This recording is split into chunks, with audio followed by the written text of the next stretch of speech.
Hello and happy pool season. I'm Matt from Easy Test Pools, and today I have Travis from Genesis Pools here to talk to us about the latest and greatest in fiberglass pools. Thank you, Travis.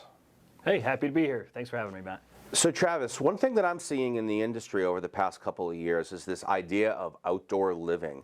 When people were home and not able to go anywhere, they were basically putting their travel money into their backyard, where kind of a pool became not so much a part of, but more of like a focal point and like a spoke, a wheel of outdoor living. How does Genesis take that into account with their pools and their features?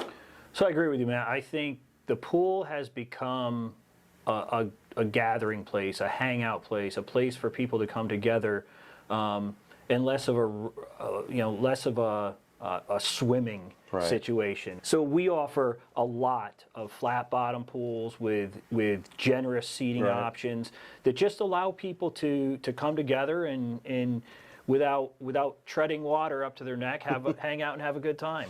Right. I remember when I was a kid, if you were using the deep end, you were either jumping in, you were hanging off the side, or you were treading water. So the idea of a fiberglass pool as a functional space for you and your family to enjoy is very key. If you wanted to get the fiberglass pool conversation started today, reach out to one of our retail stores or click on the link below.